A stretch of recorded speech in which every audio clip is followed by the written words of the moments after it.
الحمد لله نحمده ونستعينه ونستغفره ونتوكل عليه ونعوذ بالله من شرور أنفسنا ومن سيئات أعمالنا من يهده الله فلا مضل له ومن يضلل فلا هادي له ونشهد أن لا إله إلا الله ونشهد أن سيدنا ومولانا محمدا عبده ورسوله أما بعد قال الله تبارك وتعالى في القرآن المجيد والفرقان الحميد أعوذ بالله من الشيطان الرجيم بسم الله الرحمن الرحيم فويل للمصلين الذين هم عن صلاتهم ساهون الذين هم يراءون ويمنعون الماعون صدق اللہ العظیم۔ آئیے سب سے پہلے ہمارا اس آقا نامدار مدنی تاجدار دونوں عالم کے مالک و مختار کے بارگاہ بقدس پناہ میں عقیدت و محبت کے ساتھ پڑھیں بآواز بلند و شریف اللہم صلی علی سیدنا محمد النبی الأمی وعلی آلہ وبیتہ واصحابہ وبارک وسلم وسلم علیہ وآلہ اجمعین۔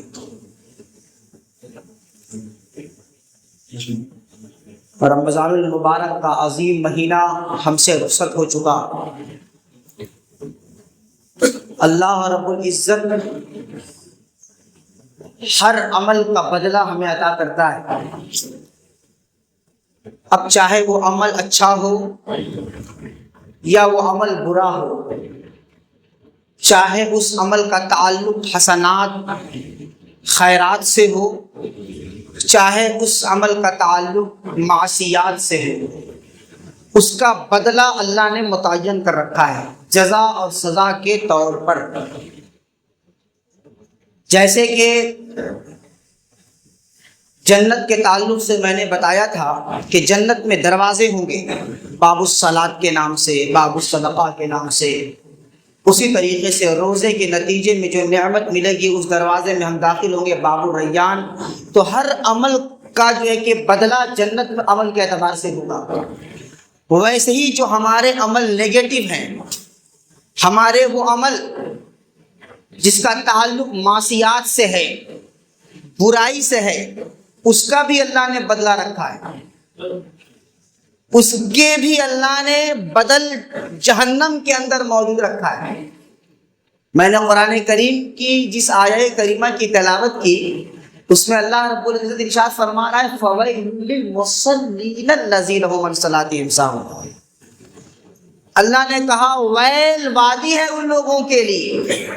جہنم کی بہت ساری وادیوں میں سے ایک وادی ہے ویل۔ ویل ایک وادی ہے جس کے تعلق سے آیا کہ جہنمیوں کو جب جہنم میں ڈالا جائے گا تو جہنم کے ڈیپتھ میں پہنچنے سے پہلے جو جہنم کی گہرائی ہے اس گہرائی تک پہنچنے سے پہلے ویل گھاٹی جو ہے اس میں 40 سال اللہ تعالیٰ جہنمیوں کو رکھے گا ان کے عمل کے باعث۔ ویل وادی کے اندر 40 سال تک رکھے گا، اور بعض روایتوں میں یہ بھی آتا ہے کہ ویل جو ہے وہ جہنمیوں کے پیپ اور خون کی وادی ہے۔ اور اس ویل کے بارے میں آیا کہ اگر دنیا کے پہاڑ کو اس ویل میں ڈال دیا جائے تو اس کی تپش اور اس کی گرمی سے دنیا کے پہاڑ پگھل جائیں گے۔ اتنی سختی ہے اس ویل کے اندر کہ پہاڑ کتنا ٹھوس ہوتا ہے نا، مضبوط ہوتا ہے۔ آپ ہاتھ سے ماریے تو پہاڑ میں آپ کو چوٹ لگے گی، اس کو کچھ نہیں ہوگا، مگر اس ویل وادی کے اندر اتنی تپش اتنی گرمی ہے کہ پہاڑ کو پگھلانے کی صلاحیت رکھتا ہے وہ ویل۔ پہاڑ کو پگھلانے کی صلاحیت اس کے اندر ہے۔ اللہ تعالیٰ جب اس میں ڈالے گا تو ہڈیوں کا کیا معاملہ ہوگا؟ جب پتھر پگھل جا سکتا ہے، ماؤنٹین پگھل جا رہے ہیں جو اتنا ٹھوس ہے، تو ہماری ہڈیوں کا حال کیا ہوگا؟ تو اللہ ہر شخص کو اس میں داخل نہیں کرے گا، اس میں جن کو داخل کرے گا اس ویل میں اس کی اقسام بیان کیے گئے اور قرآن میں ذکر آیا ان لوگوں کے لیے۔ تو سب سے پہلے تو وہ لوگ جائیں گے ویل میں جو کفار ہیں، جو اللہ کی وحدانیت کا انکار کرنے والے ہیں، اللہ کے وجود کا انکار کرنے والے ہیں، اللہ کی کتابوں کو نہیں مانتے، اللہ کے فرشتوں کو نہیں مانتے، انبیاء علیہ الصلوۃ والسلام کے منکر ہیں، ان کافروں کو اس ویل میں ڈالا جائے گا۔ اور صرف کافروں کو ہی نہیں ڈالا جائے گا، اس کے ساتھ ساتھ اس مسلمان اور منافق کو بھی ڈالا جائے گا جو نماز میں غفلت برتتے ہیں۔ فوائد، اور قرآن میں ذکر آیا فوائل للمصلین الذین هم عن صلاتهم ساہون، وہ مسلمان، وہ لوگ جو نماز میں غفلت برتتے ہیں۔ کس طور پر غفلت برتتے ہیں؟ کہ کل سے نماز شروع کریں گے، غفلت ہی نہ ہے۔ رمضان آیا، دیکھیے بھیڑ لگ گئی تھی مسجد میں، اور اب کہاں گئے؟ ان کے لیے ویل ہے۔ آپ سوچ رہے ہیں ہم روزہ رکھ کر کے اس وادی سے بچ جائیں گے؟ اللہ تعالیٰ پکڑ پکڑ کر کے چن چن کے اس ویل میں ڈالے گا۔ جو ویل پہاڑوں کو پگھلانے کی صلاحیت رکھتی ہے، ہمارے ہڈیوں کو کیا کرے گی؟ اب اندازہ لگا لیں۔ نماز میں غفلت سب سے بڑا جرم ہے۔ ہمارے بہت سارے اچھے اعمال ہیں، مگر ان تمام اعمال میں سب سے اہم عمل اگر کچھ ہے تو وہ نماز ہے، کیونکہ نماز ہماری پہچان ہے۔ مومن اور کافر کے درمیان دیوار نماز ہے نا، آپ تو دیواری کو ڈھا دیے تو فرق کہاں باقی رہا؟ تو وہ لوگ جو نماز میں سستی برتتے ہیں، اس طور پر کل سے شروع کریں گے، اگلے سال رمضان سے شروع کریں گے۔ اب تو رمضان گزر گیا، اور چاند رات سے پہلے تراویح ختم ہوئی، لوگ مائنس ہو گئے سب سے، اب ان کا آتا پتہ نہیں ہے کہاں چلے گئے وہ لوگ۔ تو یہ وہ لوگ ہیں جو غفلت برتتے ہیں اس نماز سے، جو نماز کو اللہ نے ہمارے لیے پہچان بنایا اور رسول کی آنکھوں کی ٹھنڈک بنایا۔ اس نماز سے غفلت برتنا سوچی کتنا بڑا جرم ہے۔ تو ایک تو غفلت اس طور پر کہ بعد میں پڑھیں گے، اور ایک غفلت یہ بھی ہے کہ قرآنی میں آیا الذین ھم یراؤون، دکھاوے کے لیے پڑھ رہے ہیں۔ آپ دیکھا ہوگا بعض دفعہ لوگوں کو دکھانے کے لیے ان کی رکعت لمبی ہو جاتی ہے۔ اب کوئی آدمی 2 رکعت نماز پڑھ رہا ہے 3 منٹ میں، تو بعض اگر کچھ لوگ آ گئے ان کے سامنے تو وہ 2 رکعت کی نماز 10 منٹ لگائیں گے۔ میں ان کی نیت پر شک نہیں کر رہا ہوں، مگر ہم یراؤون، اگر یہ معاملہ ہے کہ وہ دکھاوے کے لیے کر رہے ہیں تو یاد رکھیں اپنے اس نماز کا بدلہ ان کو جنت کے اندر جب معاملہ ہوگا میدان محشر میں، تو بدلہ جب دیا جائے گا تو اللہ تعالیٰ کہے گا جس کے لیے پڑھ رہے تھے، جس کو دکھانے کے لیے پڑھ رہے، جاؤ اپنی جزا اسی سے جا کے لے لو، بدلہ اسی سے جا کے لے لو، نیکی اسی سے جا کے لے لو۔ چونکہ آپ تو اللہ کی رضا کے لیے پڑھ نہیں رہے تھے، پڑھ اس لیے رہے تھے لوگ آپ کو پکے نمازی سمجھے، اور آپ کو زیادہ رکعت لمبی کرنے کی وجہ سے آپ کو زیادہ پرہیزگار اور متقی سمجھے۔ یہ ہوتا ہے نا دکھاوے کی نماز، اس کو شرک خفی کہتے ہیں۔ بڑے بڑے شرک کے بارے میں تو بہت سنا ہوگا، یہ شرک ہے یہ مت کرو، مگر نماز بھی شرک ہے۔ اگر وہ ہم یراؤون ہے، دکھاوے کے لیے ہے کہ نماز اس لیے شروع کر رہے ہیں کہ بیٹا کیا کہے گا، اب تو ہم بوڑھے ہو گئے، اب نماز نہیں پڑھیں گے تو گھر میں پریوار آئیں گے، گیسٹ آئیں گے، اور نماز کا وقت ہوگا، اذان ہوگی، ہم گھر میں بیٹھے رہیں گے تو یہی گیسٹ رہیں گے، بھائی کہیں گے ارے اب تو میرے ابا نماز پڑھنے نہیں جا رہے، عمر ہو گئی اتنی ساری ان کی، 60 سال نکل لی ہے، 70 سال نکل لی، ابھی تک مسجد کو پکڑا نہیں، تو شرما حضوری میں نماز پڑھنے آ جاتے ہیں مسجد میں۔ تو آپ تو اللہ کی رضا کے لیے کہاں پڑھے، آپ تو اس گیسٹ کو دکھانے کے لیے پڑھ رہے ہیں کہ گھر میں کوئی آئے تو ہمیں دیکھ کر کے کہے کہ نہیں ابا اس کے نمازی ہیں، چچا اس کے نمازی ہیں، اور بھتیجا چاہے نماز پڑھے چاہے نہ پڑھے۔ تو جس طریقے سے چچا اور ابا کے لیے ویسے ہی بھتیجا کے لیے بھی نماز ہے۔ آپ کیا سمجھ رہے ہیں، آپ اپنے ابا کو زبردستی بھیج دیا مسجد میں، ابا جاؤ نماز پڑھو، اب آپ کا کیا کام، ہم تو کام والے ہیں، تو ویل میں جانے کے لیے تیار ہو جاؤ۔ تم تو اپنے ابا کو ویل وادی سے بچا لیے، خود کو کیسے بچاؤ؟ ابا کو بھیج کے بچا لو گے؟ زیادہ سختی تمہارے ساتھ ہوگی کہ تم کو معلوم تھا نماز پڑھنا، ابا کو بھیج دیے، چچا کو بھیج دیے، بھائی کو بھیج دیا، خود نہیں آئے، تمہاری گرفت پہلے ہوگی۔ اور اللہ کو جوانی کی عبادت پسند ہے، یاد رکھیے گا، بڑھاپے میں تو مجبوری ہے جانا ہی ہے مسجد میں۔ اب کرے کیا کرے انسان، مل بند، مل میں اس کا کام بند، عمر ہو گئی، ریٹائرمنٹ ہو گیا، اس کو ہر جگہ اس کو نکال دیا گیا، اس کی عمر کو دیکھتے ہوئے جب ہر طرف سے نکال دیا گیا تو مسجد پکڑ لیے۔ ارے جب ہر جگہ آپ کو نکال دیا گیا تو آپ کیسے سوچ لیا کہ مسجد میں ہم جائیں گے تو اللہ تعالیٰ اس نیکی سے ہمیں نہیں نکالے گا؟ اب یہ وقت آیا تھا، اب اللہ کو آپ یاد کر رہے، یاد تو کرنا تھا جوانی میں، جس عبادت میں اللہ کو لطف آتا ہے، اللہ کو مزہ آتا ہے کہ بندہ ابھی خواہشات میں ہے، اس کا نفس اس کو ہر قدم ورغلائے گا، مگر ہر چیز چھوڑ کر کے اللہ کی طرف رجوع کرنا، یہی تو نفس کو مارنا ہے نا۔ اب تو بڑھاپے میں نفس ایسے ہی آدم مر جاتا ہے، نہیں مرتا ہے۔ بڑھاپے میں آپ جا کے جھولا پہ جھولا جھولتے ہیں یا پارک میں جاتے ہیں، 60 سال کے بڈھا کو کہتا ہے پارک میں جاتے ہیں، نفس مر گیا، اس کو پارک کی خواہش نہیں ہے، نفس مر گیا، اب وہ کہیں وزٹ کرنے نہیں جا رہا، وہ تو کھٹیا پکڑ لیا ہے نا، کھٹولا پکڑ لیا، کرسی لے لیا وہ، اب وہ کہاں گھومنے جائے گا؟ ساری خواہشات دب گئیں، مر گئیں، اب ڈیزائر باقی نہ رہے، اب ڈیزائر تو ان کے بچوں میں ہے۔ تو اس ڈیزائر کو ختم کرنا اپنے اوپر ہے کہ نماز شروع کرو، ڈیزائر ختم کرو، نہیں جب سب ختم ہو جائے گا تو آگے مسجد پکڑ لیں گے۔ مسجدوں میں بوڑھوں کی تعداد زیادہ رہتی ہے، جوانوں کی تعداد کم رہتی ہے، کیونکہ شیطان کو معلوم بھی ہے نا یہ بوڑھا نماز پڑھ کے کر کیا لے گا، جوانی تو گزار دی، اب اللہ کی رحمت اس کی رحمت پر تو کوئی انگلی اٹھا نہیں سکتا ہے، کس بوڑھے کو معاف کر دے یا جوان کو معاف کر دے، یہ الگ مسئلہ ہے۔ مگر اسلام میں اصول کو دیکھا جاتا ہے، اسلام میں پرنسپل کو دیکھا جاتا ہے، اسلام میں جس چیز کے تعلق سے کہا گیا کرو وہ کرو، عمر ہو گئی فوراً شروع کر دو۔ اب معاف کرنا، بخش دینا، نجات دینا یہ تو اس کی ذمہ داری ہے، ایسا نہیں کہ بڑھاپے میں آ گئے تو معاف نہیں کرے گا تو آپ کل سے مسجد چھوڑ دیا، اب نماز ہم کو قبول ہی نہیں ہوگی تو مسجد میں جانے کا فائدہ کیا ہے؟ ہو سکتا ہے کہ بار بار پٹک رہے ہیں سر، اللہ کو آپ پہ رحم آ جائے، بخش دے، جوانی میں تو آپ ایسے ہی ضائع اپنے آپ کو کر لیا، کم سے کم بڑھاپے میں اللہ معاف کر دے۔ تو اس لیے ضرورت اس بات کی ہے کہ بوڑھا بھی سختی کے ساتھ مسجد میں آئے اور جوان اس سے زیادہ بھیڑ لگائے مسجد میں۔ اللہ کو یہ پسند ہے کہ مسجد جو ہے کہ وہ جوانوں سے بھر گئی ہے۔ تو سستی یہ ہے جیسے منافقین کرتے تھے، رسول اللہ کے ساتھ نماز پڑھتے تھے مسجد نبوی میں، مگر دل ان کا نماز سے الگ تھا، نبی کو دیکھ کے نماز پڑھتے تھے مگر جب گھر میں جاتے تو نماز چھوڑ دیتے تھے۔ آج بھی بہت سارے لوگ ہیں دیکھ کے نماز پڑھتے ہیں، جب دیکھیں گے گھر میں اب آدمی نہیں ہے تو نماز پھر چھوڑ دیتے ہیں، یا پھر رمضان آیا نماز پکڑ لیا، رمضان گیا نماز چھوڑ دیا، شب قدر آیا نماز پکڑ لیا، شب قدر گیا نماز ختم۔ تو یہ جو آپ اپنے منمانی سے نماز پڑھ رہے ہیں اس نماز کی کوئی اہمیت نہیں ہے، یاد رکھیے گا۔ شب قدر میں آ گئے مسجد بھیڑ لگانے کے لیے، ایک طرف چائے بن رہی ہے اور آپ پورے نماز میں لگے ہوئے ہیں اور آپ دیکھ بھی رہے ہیں وقت اب چائے پینے کا بھی وقت ہو گیا ہے، تو یہ کیا ہے؟ کوئی فائدہ نہیں ہے ایسی نمازوں کا۔ نماز پڑھیے چاہے آپ فرض ہی پڑھیے، اگر آپ سے مکمل رکعت نماز ادا نہیں ہو پا رہی ہے، آپ 17 رکعت نہیں پڑھ پا رہے ہیں، آپ 7 رکعت نہیں پڑھ پا رہے ہیں، تو کم سے کم فرض سے شروع تو کرو۔ کہاں سے پڑھ پاؤ گے؟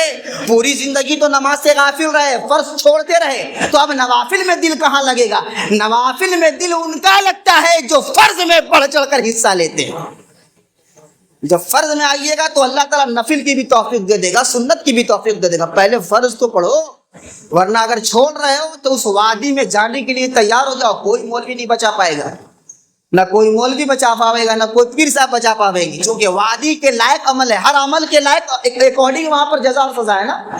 تو آپ عمل کیجئے گا جہنم کے اس وادی ویل میں جانے والا، اور تصور کیجئے گا کہ ہم کو جنت مل جائے، نام لے کر کے جنت ملنا اگر اتنا آسان ہو جائے تو ہر آدمی نماز چھوڑے رہے اور کسی نہ کسی کا نام لے کر کے اس کو نجات مل جائے۔ یہ بے وقوفی ہے، یہ وہم و گمان بھی نہ لائیے گا، یہ شیطان نے ذہنوں میں اس طریقے سے سوار کر دیا ہے کہ تم نماز چھوڑو کسی اور کو پکڑ لو وہ تمہیں جنت میں داخل کر دے گا، پتہ نہیں وہ جا پائے گا کہ نہیں پائے گا، اس کی گارنٹی ہے کہ نہیں۔ تو آپ کو جو طریقہ بتایا گیا ہے جنت میں جانے کا اس اصول کو پکڑیے آپ، ورنہ ویل میں جانے کے لیے تیار رہیے۔ تو ایک تو وہ ہیں جو کفار ہیں، ان کے لیے اللہ نے ویل بنائی ہے، ویل وادی، اور دوسرے وہ جو بے نمازی ہیں، نماز چھوڑتے ہیں یا پھر نماز کو ان کے اوقات میں نہیں پڑھتے، ایک یہ بھی غفلت ہے۔ نماز کا وقت آیا پڑھ لیں گے تھوڑی دیر کے بعد، اب تھوڑی دیر کرتے کرتے نماز کا جو صحیح وقت تھا وہ وقت نکل جاتا ہے۔ نماز کا جیسے ہی وقت ہو، اسی لیے کہا گیا ہے کہ 3 چیزوں میں جلدی کرو، دیر کرو گے تو شیطان اپنا کام کر لے گا۔ 3 چیزوں میں حدیث میں آیا ہے کہ عجلت کرو، جلد بازی کرو، دیر نہ کرو۔ وہ 3 چیز کیا ہے؟ پہلی چیز یہ ہے کہ جیسے ہی نماز کا وقت شروع ہو، مؤذن اذان دے، ہر کچھ چھوڑ کر کے اللہ کی عبادت کے لیے آ جاؤ، ورنہ شیطان اپنا لقمہ بنانے میں دیر نہیں لگائے گا۔ فوراً مسجد میں آ جاؤ، نفل پڑھو، قرآن کی تلاوت کرو، ارے آخرت میں یہی سب نہ کام آئے گا۔ یہ دنیا جو ہے یہ دار ناسود جو ہے، یہاں پر ہمارا ہر کام اس لیے ہم کرتے ہیں تاکہ یہاں ہمارا پیٹ چل سکے، مگر آپ اس پیٹ کے چکر میں آخرت کو برباد کر دے تو ہم سے بڑا بیوقوف کوئی نہیں۔ دنیا میں رہنے کے لیے دنیا کے کاروبار ضروری ہیں، مگر آخرت کو صرف نظر کرنا، اسی کو قرآن نے کہا ہے نا کہ آپ نے آخرت کو بیچ ڈالا اس دنیا کے لیے، یشترو بہی ثمنا قلیلا، تھوڑے سے داموں کے لیے۔ تو وقت ہو فوراً مسجد میں آ جاؤ، اگر مسجد میں آ جاؤ گے تو شیطان کا نوالا بننے سے بچ جاؤ گے، کیونکہ حفاظت تو یہی ہے نا، حفاظت آپ کی کہیں نہیں ہو سکتی اللہ کی مسجد کے علاوہ۔ تو پہلی چیز یہ ہے کہ نماز کا وقت آ جائے اس کی اوقات کو ضائع نہ کرو، اس کو ٹال کر مت پڑھو کہ ابھی ظہر کا بہت وقت باقی ہے پڑھ لیں گے، تھوڑی دیر کے بعد پڑھ لیں گے، اس طرح عصر کا وقت شروع ہو جائے گا اور آپ کی ظہر کی نماز قضا ہو جائے گی۔ تو جان بوجھ کر جو نماز قضا کرتا ہے یا ٹال مٹول کرتا ہے یا رکعت میں اس طرح جلدی کرتا ہے کہ اس کو نماز میں دل نہیں لگتا، یہ تمام لوگ اس زمرے میں ہیں جس کے تعلق سے قرآن نے ساہون کہا ہے کہ وہ کیا ہے، فی صلاتہم ساہون، کہ اپنے نماز میں غفلت برتتے ہیں، ان کے لیے اللہ نے جہنم کے اندر وادی تیار کر رکھا ہے۔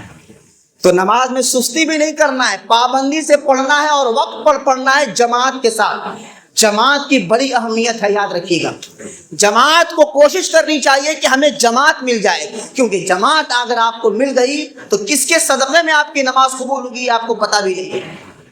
اگر کوئی مجبور ہے اور جماعت نہیں پکڑ پا رہا ہے تو مجبوری کو اس کا عذر سمجھا جائے گا، مگر اس کو اپنی عادت نہ بنا لے، اس پر وہ عادی نہ ہو جائے۔ تو پہلی چیز یہ ہے کہ نماز کو اس کے اوقات پر پڑھنا، حدیث میں آیا اس میں جلدی کرو۔ اور دوسری چیز یہ ہے کہ جب رشتہ مل جائے آپ کو، آپ بچوں کا رشتہ کرتے ہیں نا، لڑکی ڈھونڈتے ہیں لڑکا کے لیے، لڑکا ڈھونڈتے ہیں لڑکی کے لیے، جب یہ رشتہ آپ کو مل جائے تو اب اس کو ڈیلے نہ کرو نکاح کے لیے۔ یہ نہیں کہ رشتہ لگا کر کے 2 سال تک چھوڑ دیا، اب 2 سال آپ چھوڑ دیے ہیں، رشتہ لگا لیے تو خرافات نہیں ہوگا، آپ کہاں تک بچا پائیے گا؟ نہ لڑکا کو بچا پائیے گا نہ لڑکی کو بچا پائیے گا۔ پیرنٹس کی آنکھوں کے سامنے کیا ہوگا آپ کو اندازہ بھی نہیں ہے، وہ دھول جھونک دیں گے آپ کی آنکھوں میں، کہیں گے ایسے بھی آج کل کا بچہ اپنے والدین کو، پیرنٹس کو بیوقوفی سمجھتا ہے، اس کو بیوقوف بنانے میں ٹائم نہیں لگتا، چونکہ والدین محبت کی وجہ سے اس طرح غرقاب ہیں کہ اپنی اولاد کی غلطی انہیں نظر ہی نہیں آتی، دوسروں کی اولاد کی غلطی نظر آتی ہے، اپنی اولاد کی غلطی انہیں نظر نہیں آتی۔ اس لیے جب رشتہ مل جائے فوراً نکاح کرو تاکہ وہ گناہ سے بچ جائے۔ اور ابھی تو زیادہ ضروری ہے نکاح کرنا۔ ہم لوگ کہتے ہیں نکاح سنت ہے، فقہ میں ہم لوگوں نے پڑھا ہے کہ نکاح سنت تو ہے مگر سب کے لیے نہیں، نکاح سنت بھی ہے، فرض بھی ہے، واجب بھی ہے، یہ فقہ میں تصور کانسیپٹ دیا گیا۔ کیوں؟ اس کی وجہ ہے اگر یہ ڈر ہے کہ ہم گناہ کا جو ہے کہ وہ ارتکاب کر لیں گے، ہم سے گناہ ہو جائے گا، زنا ہم سے جو ہے کہ سرزد ہو جائے گا، تو اب آپ کے لیے نکاح سنت نہیں فرض ہے، زنا سے بچنے کے لیے آپ کے لیے فرض ہے۔ اور اگر آپ کو یہ معلوم ہے کہ زنا تو نہیں کریں گے مگر اور خرافات ہم کر لیں گے تو آپ کے لیے واجب ہے۔ اگر آپ کو یہ اندیشہ ہے کہ نہیں ہم نے اپنے نفس پر کنٹرول کر لیا ہے، جو اہل اللہ ہوتے ہیں نیک صالح لوگ، ان کو یقین ہے کہ ہم سے غلط کام نہیں ہوگا، ان کو یقین ہے کہ ہم خرافات کی طرف نہیں جائیں گے، معصیت کی طرف نہیں جائیں گے، اپنے نفس پر ان کو کنٹرول ہے، ان کے لیے نکاح سنت ہے۔ اسی لیے بہت سارے اولیاء کرام کو آپ نے دیکھا بھی ہوا کہ نکاح نہیں کرتے اللہ اللہ ذکر کرنے کی وجہ سے، مگر وہ ہمارے لیے آئیڈیل نہیں ہے۔ اللہ اللہ تو کرنا ہے مگر پہلے دنیا کا معاملات بھی ہے۔ رسول اللہ نے بھی تو نکاح کیا نا، نکاح کرنا سنت ہے، تو نکاح ان کے لیے سنت ہے، مگر جو گناہ کرنے والا ہے اس کو ڈر ہے کہ ہم سے زنا سرزد ہو جائے گا، اس کے لیے نکاح فرض ہے، فرض ہے، فرض ہے، تاکہ وہ گناہ سے بچ سکے۔ اور پیرنٹس کی بڑی ذمہ داری ہے کہ جیسے ہی رشتہ ملے فوراً نکاح کرو، ایک دم ڈیلے مت کرو، نکاح کو آسان بنائیے، زنا کو مشکل بنائیے۔ جیسے ہی رشتہ ملے تو اب چونکہ معاملہ کیا ہوتا ہے، ہم تو دیکھتے ہیں کہ میرے کاسٹ کا ہے نہیں، اس کے چکر میں ڈیلے ہو جاتا ہے، اور ڈیلے کرتے ہیں پیرنٹس، اپنے ذات کے لوگ کو ڈھونڈنے میں برسوں لگا دیتے ہیں، اور بچی کی عمر نکل جاتی، بچوں کی عمر نکل جاتی اور صحیح وقت پر نکاح نہیں ہوتا، اور پیرنٹس ذات اور برادری کے چکر میں اس بچے کو مجبور کر دیتے ہیں گناہ کرنے پر۔ سب سے بڑا ذمہ دار تو آپ کے پیرنٹس ہیں اور آپ والدین ہیں۔ اللہ کی پکڑ آپ کی ہوگی چونکہ آپ ولی ہیں، بیٹا کا بھی اور بیٹی کے بھی۔ تو اگر وقت ملے فوراً نکاح کرو، من استطاع منکم الباءۃ فلیتزوج، حدیث کی عبارت ہے، اگر تم نکاح کی صلاحیت رکھتے ہو تو فوراً نکاح کرو، اگر نکاح کی صلاحیت نہیں ہے تو اپنے نفس پر کنٹرول کرنے کے لیے روزہ رکھو، کیونکہ روزہ وہ عمل ہے جو آپ کو گناہوں سے بچا سکتا ہے۔ تو اگر آپ کو لگ رہا ہے کہ نہیں ابھی نکاح میں دیری ہے تو خوب روزہ رکھو، رمضان کے روزے کا انتظار مت کرنا کہ رمضان آئے گا تب روزہ رکھیں گے، جیسے ہی آپ کو احساس ہو کہ ہم سے گناہ ہوگا فوراً روزے کی نیت کر لو، کل سے روزہ رکھیں گے۔ دیکھو نا نفس کو کچلا کیسے جاتا ہے، شریعت میں تو ہر چیز بتا دی گئی ہے، نفس کو مارنے کا سب سے بہترین علاج روزہ ہے۔ روزہ رکھیے، نفس کنٹرول میں رہے گا، ہر چیز سے آپ بچ جائیں گے، زبان سے خرافات نکالنے سے بھی بچ جائیں گے اور عمل سے بھی بچ جائیں گے، کیونکہ روزہ ایک وہ عبادت ہے جو مختلف برائیوں کو روکنے کے لیے ڈھال ہے۔ اسی لیے حدیث میں روزے کو جہنم کا ڈھال بتایا گیا، معلوم ہے آپ کو؟ روزہ جہنم کے لیے ڈھال ہے، کیوں؟ کیونکہ جہنم میں جانے کے جتنے عمل ہو سکتے ہیں ان تمام عمل کو روکنے کی صلاحیت روزے میں ہے، اور ہم اس کو مس کر دیتے ہیں، ہم اسے جو ہے کہ صرف نظر کرتے ہیں، غفلت برتتے ہیں۔ یاد رکھیے گا، فرمایا گیا کہ دوسری چیز نکاح ہے، جب نکاح کا رشتہ آ جائے فوراً نکاح کرو، اور تیسری چیز اس میں بہت غفلت برتتے ہیں ہمارا، وہ ہے جنازہ۔ جب جنازہ سامنے تیار ہو جائے تدفین کے لیے تو اب دفن کرنے میں اس میں دیر نہ لگاؤ۔ یہ نہیں کہ میرا بیٹا آ رہا ہے لندن سے اور امریکہ سے اور فلاں جگہ سے اور فلاں جگہ سے، ہم اس کے انتظار میں رکھ دیا ہے نا، انتظاری میں اب تو الیکٹرک والی چیز بن گئی ہے، منتظر ہے کہ میرا بیٹا آئے گا 2 دن کے بعد تو اس میں پڑا رہے گا، کیوں اس کو رب سے ملاقات کرنے میں دیر کر رہے ہو یار؟ اب تو چلا گیا جانے والا، اب جانے والا چلا گیا، اب اس کا معاملہ اللہ سے جڑ چکا ہے، اب اس کو اللہ کے سپرد کرنے میں دیر نہ کرو۔ مگر اب تو ایک ٹرینڈ چلا ہوا ہے ہر جگہ، مگر کوئی منع نہیں کرتا، اور سب کو اچھا لگتا ہے کتنا بڑا کام کر رہے ہیں۔ اب ظاہر سی بات ہے، جس چیز کو جلدی کرنے کا نص قطعی میں حکم تھا حدیث کے اندر، حدیث میں اگر کسی چیز کے تعلق سے آ جائے عمل کرنے اور نہ کرنے کا حکم، اس کو نص قطعی کہتے ہیں۔ ویسے ہی قرآن میں بھی، قرآن بھی نص قطعی اور حدیث بھی نص قطعی، اس کے خلاف کام نہیں ہونا چاہیے، مگر اس کے خلاف کام ہو رہا ہے۔ اب انتظار میں میت رکھا ہوا ہے، اور کبھی تجہیز و تکفین کے بعد کیا ہوتا ہے کہ اس سے پہلے جب جنازہ تیار ہو گیا ہے، کفن دفن ہو گیا ہے، تو اب اس کو ویٹ کر رہے ہیں۔ اب بعض لوگ ہیں کہ سنت اور نفل میں اتنا ٹائم لگاتے ہیں کہ وہاں جنازہ رکھا ہوا ہے، انتظار ہو رہا ہے۔ اب بعض ایسے بھی ہیں کہ اب اگر سب کچھ تیار ہو گیا کہ اب جنازے کی نماز ہو تو کھڑے ہو کے اس پر سلام پڑھنا شروع کر دیتے ہیں۔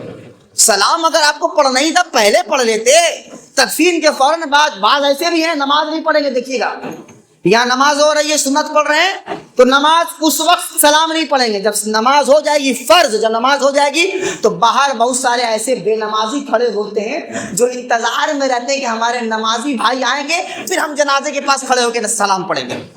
بھائی سلام پڑھنا اچھا عمل، مگر فرض کے بعد نہ ہے، وہ آپ فرض چھوڑ دیے، فرض چھوڑ کر کے جنازے کے وقت میں نماز وہ سلام پڑھنے کی آپ منتظر ہیں، اللہ کیا پکڑ نہیں گیا، آپ نے فرض چھوڑ دیا، فرض پہلے ہے۔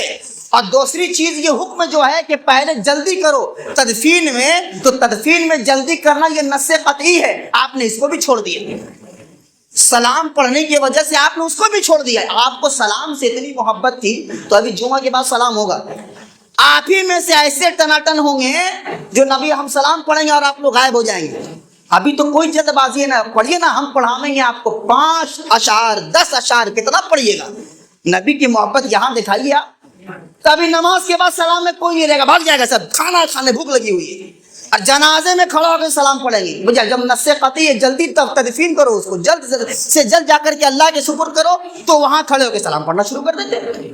وہ وقت نہیں ہے، ہر چیز کا اسلام نے وقت بنایا ہے، اس کام کو اس کے وقت پہ کرو، اللہ بھی راضی، رسول اللہ بھی راضی۔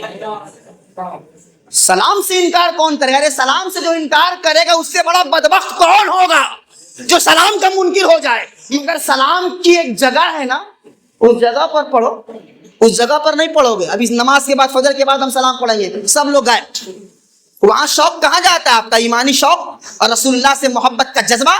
ابھی تو وقت ہے پڑھنے کا تو بھاگ جا رہے ہو۔ اتنے لوگ ہیں اس میں، اکثر زیادہ تعداد میں ایسے لوگ ہوں گے جو سلام والے ہوں گے، تعداد ہوگی سلام والے کی، مگر ابھی جمعہ کے بعد سلام پڑھیں گے سب بھاگ جائے گا، اور جیسے ہی جنازہ رکھا جائے گا سب بھیڑ لگا دے گا وہاں پہ، یعنی وہیں پر پڑھنا ضروری ہے۔ ارے سلام تو جب ہم نماز پڑھاتے ہیں نا جنازہ کی تو اس میں بھی سلام ہوتا ہے، نہیں ہوتا ہے؟ ارے درود ابراہیم پڑھتے ہیں نا، ہم نہیں پڑھتے ہیں، آپ بھی تو پڑھتے ہوں گے، وہ سلام نہیں تو کیا ہے؟ اللہم صلی علی محمد، سلام نہیں ہے، درود نہیں، اللہم صلی علی محمد وعلی آل محمد کما صلیت علی ابراہیم وعلی آل ابراہیم انک حمید مجید، اللہم بارک علی محمد وعلی آل محمد کما بارکت علی ابراہیم وعلی آل ابراہیم انک حمید مجید۔ سلام، دعا، سب درود، سب کچھ تو ہے وہاں پر، اس کے باوجود مزید آپ دیر لگائیں تو میں نص قطعی کے خلاف جانے سے روک رہا ہوں. نص قطعی کے خلاف نہ جائیں. حدیث میں بنا کہ 3 چیز میں جلدی کرو. نماز اس کے اوقات میں پڑھو، نص قطعی ہے. نکاح کا رشتہ مل جائے فوراً نکاح کرو، نص قطعی ہے. جنازہ کا وقت ہو جائے، مکمل تیار ہو جنازہ تدفین کے لیے، اب اس میں دیر نہ کرو، فوراً دفن کرو اس کو. اس کے بعد گھر میں میلاد شریف کی محفل پڑھو، بلاؤ امام صاحب کو، لمبا سلام پڑھیں گے.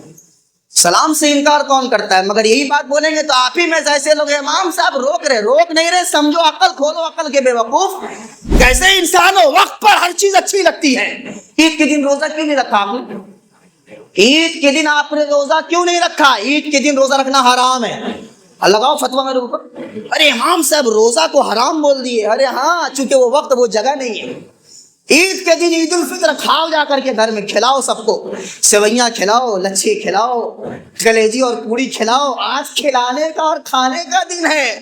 آج روزہ رکھو گے اللہ تعالیٰ ڈنڈا لے کھڑا ہو جائے مرنے کے لیے. یہ کیا ہے؟ ہم نے تو عید الفطر رکھا تھا نا، کھانے کا دن ہے آج. آج تم روزہ رکھ رہے ہو، کل رکھ لو، پرسوں رکھ لو. روزہ رکھنے سے انکار نہیں ہے، اس کے صحیح جگہ پر اس کو رکھنا یہ اچھا عمل ہے. سلام سے انکار نہیں ہے. سلام سے انکار جو کرے گا وہ مردود ہوگا، جو سلام کا منکر ہو جائے. مگر سلام کو اس کے وقت پہ پڑھنا یہ افضل ہے. ہم تو آپ کو افضل طریقہ بتاتے ہیں، آپ فتوی لے کے گھوم جاتے ہیں. اللہ تعالیٰ کا سنت زیادہ عمل کی توفیق عطا فرمائے.